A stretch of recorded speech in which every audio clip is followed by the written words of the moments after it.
everybody. Jocelyn here. We're going to talk about the Good to My Baby guitar situation today. There's really not a whole lot to talk about. Fairly simple song, based on pretty simple repetitive riff alternation. So I'm just going to play the isolated guitar recreation that I've done for you, and that'll kind of be that. But just a couple of things before I let that play about the music itself.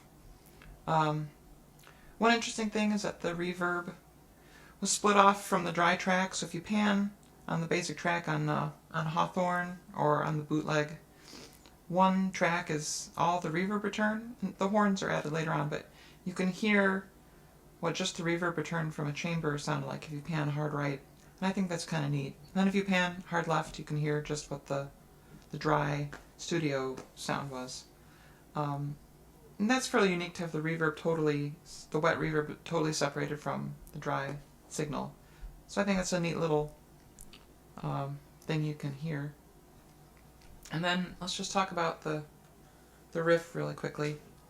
The whole band pretty much plays the verse riff and the pre-chorus and chorus riff, and of course there's the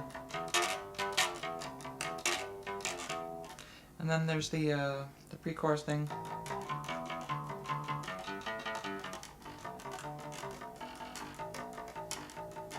Oops. And then it goes major. So that's pretty much all there is to the song. Everybody kind of plays that through the whole song. It's a very fitting song on today because it's riff based, and today is really the last great kind of riffy guitar riff heavy record.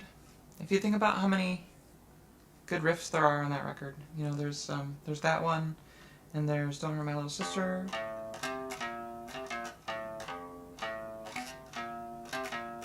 and there's Dance Dance Dance,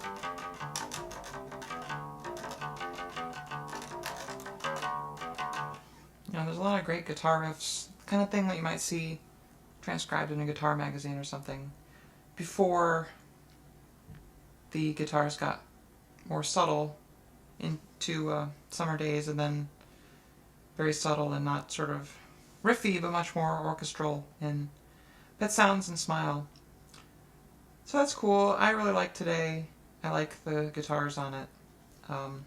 That said, I did my best, but, well, maybe I didn't do my best. I'm not going to call this recording my best work ever. But quarantine's got me down, what can I say? I'm just going to play the production like I do. I didn't recreate the stereo split where there's wet and dry. I did it more like you might mix something now with the guitars kind of spread in a natural thing and reverb behind it.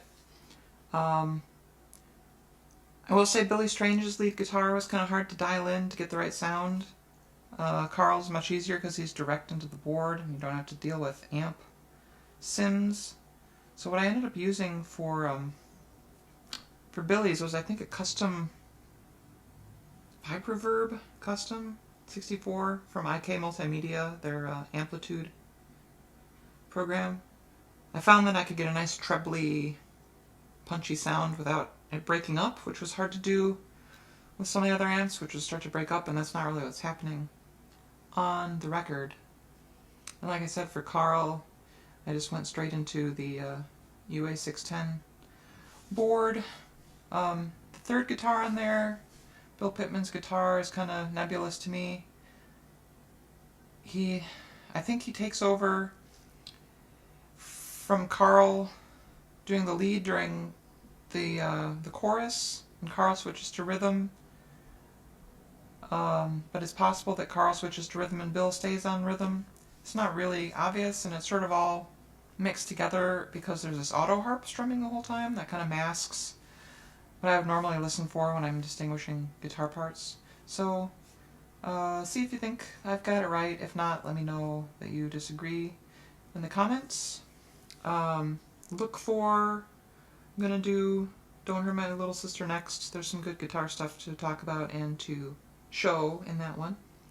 And please keep looking out for the first video in my Sunflower production breakdown music series. It's gonna be about Slip On Through.